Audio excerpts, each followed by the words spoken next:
Jika kalian diminta untuk menyebutkan berapakah volume dari bola yang berjari-jari R, saya yakin dengan sangat bahwa dengan cepat kalian akan menyebutkan bahwa volume bola yang berjari-jari R adalah 4/3 pi R pangkat 3. Tapi pernah nggak terfikirkan dari mana kita bisa mendapatkan angka 4/3 pi R pangkat 3 yang menyatakan bahwa itu adalah volume dari suatu bola yang berjari-jari R? Ada banyak sekali pendekatan atau metode untuk membuktikan bahwa volume bola adalah 4/3 pi R pangkat 3. Salah satunya adalah kita menggunakan pendekatan koordinat bola atau spherical coordinate yang akan kita bahas dalam video kali ini. Sebelum kita membahas koordinat bola, kita tinjau suatu titik, misalkan aja titik P di situ dalam koordinat X, Y, Z yaitu koordinat kartesius.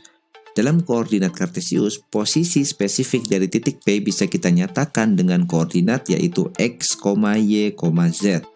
Jika kita beri nama pangkal koordinat ini adalah O, maka X adalah panjang ke arah sumbu X sebesar X, kemudian Y adalah panjang ke arah sumbu Y sebesar Y, dan Z adalah ketinggiannya atau panjang ke arah sumbu Z sebesar Z ya. X boleh kita tuliskan di sini, panjangnya sama, Y juga bisa kita tuliskan di sini, Z bisa kita tuliskan di sini.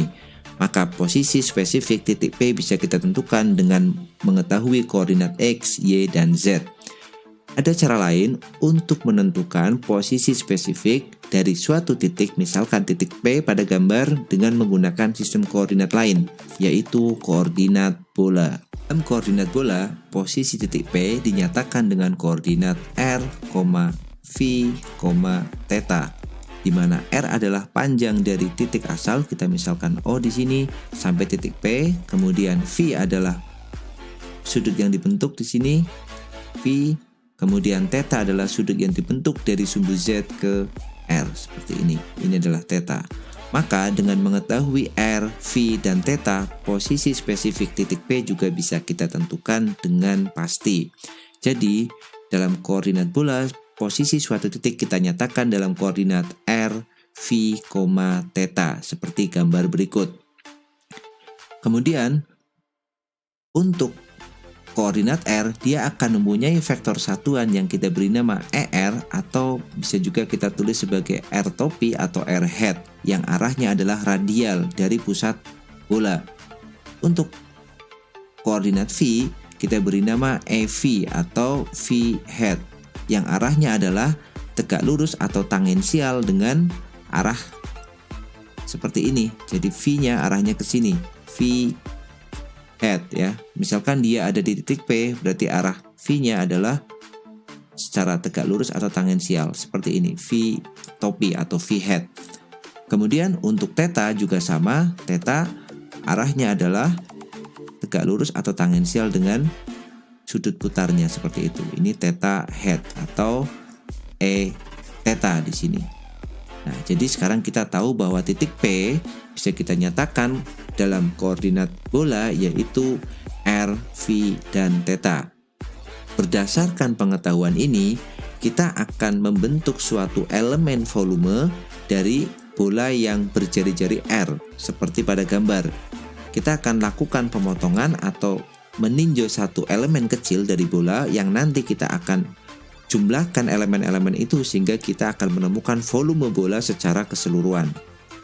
Sekarang perhatikan gambar berikut.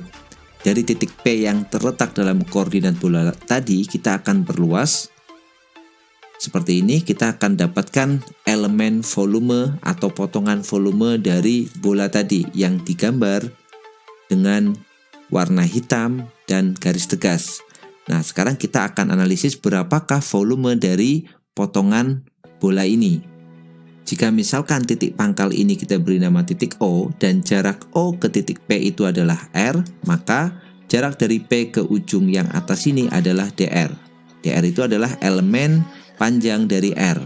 Kemudian sudut yang dibentuk dari sumbu X di sini sampai di titik ini adalah V atau sampai 360 derajat itu adalah V, maka potongan sudut yang ada di sini tidak lain adalah dV. Kemudian, jika sudut yang dibentuk dari sumbu Z ke bawah sini adalah theta, maka potongan sudut yang ada di sini tidak lain adalah d theta atau elemen sudutnya. Berarti bagian panjang ini R, kemudian sudut yang dibentuk adalah d theta, maka panjang busur yang ada di sini tidak lain nilainya adalah R d theta. Kita sudah punya satu bagian panjang dari elemen volume ini. Kemudian kita lihat di sini R, di sini theta, dan ini tegak lurus. Berarti panjang yang sebelah ini adalah R sin theta. Kemudian sudut yang di sini tidak lain adalah dV. Sama dengan yang bagian bawah, maka panjang yang sebelah ini tidak lain adalah R sin theta dV. Nah, kita sudah punya panjang sisi yang satu, kemudian panjang yang kedua, kemudian panjang yang ketiga. Nah, jika kita ambil pendekatan dr, d theta, dan dv itu sangat-sangat kecil, maka elemen volume yang ada pada bola tersebut bisa kita misalkan atau kita dekatkan seperti volume kubus.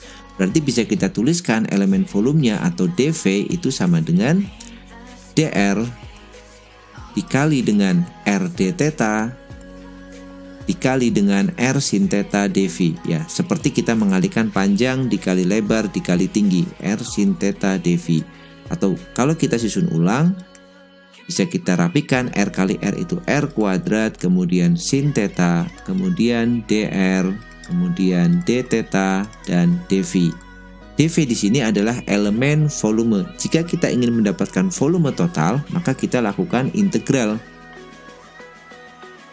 Berarti V sama dengan integral dari yang ruas kanan. Nah, di ruas kanan kita mempunyai 3 variabel, yaitu dr, d theta, dan dv. Berarti kita akan melakukan integral atau multiple integral. Di sini integral dari r dengan batas 0 sampai r, kemudian integral dari theta dengan batas 0 sampai v, dan integral dari v dengan batas 0 sampai 2pi dari r kuadrat sin theta dr, d theta, dan dv.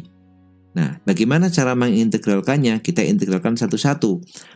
Kalau integral ini bekerja terhadap R, berarti selain R kita bisa anggap konstan. Kita integralkan dulu yang R kuadrat dr. Integral R kuadrat dr adalah sepertiga R pangkat 3. Sepertiga R pangkat 3 dengan batas 0 sampai R.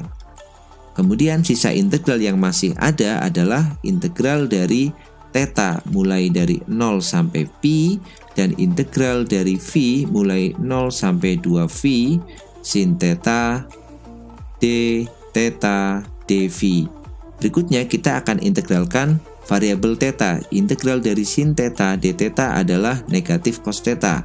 Berarti kita akan punya sepertiga R pangkat 3. Sudah kita masukkan batasnya dari R sampai 0 atau 0 sampai ke R. Kemudian integral sin theta d theta adalah negatif cos theta dengan batas dari 0 sampai v. Dan sisanya kita tinggal menyisakan integral dari dv. Dari batas v sama dengan 0 sampai 2pi dari dv. Berarti kita punya sepertiga R pangkat 3, kemudian negatif cos theta, kita masukkan batasnya cos 180 atau pi itu negatif 1. Negatif dari negatif 1 dikurang dengan cos dari 0, itu 1, berarti negatif 1. Kemudian untuk integral dv sendiri adalah v dengan batas 0 sampai 2pi. Maka kalau kita masukkan nilai-nilai yang ada di sini, v sama dengan 1/3 R pangkat 3 dikali dengan negatif dikali negatif 1 itu 1 dikurangi negatif 1, berarti 1 plus 1 dikali 2 dikali dengan batas dari v 0 sampai 2v, berarti 2v dikurang 0. Maka kita akan peroleh nilai volume dari bola itu adalah 2 dikali 2pi itu 4pi, 4pi atau 4/3 pi R pangkat 3. Nah, kita akan temukan di sini bahwa volume bola tersebut adalah 4/3 pi R pangkat 3. Oke, itu dia salah satu alternatif atau pendekatan yang bisa kita pakai untuk membuktikan volume bola. Kita bisa gunakan koordinat polar. Terima kasih sudah menyaksikan video ini, semoga bermanfaat. Sampai jumpa lagi di video selanjutnya.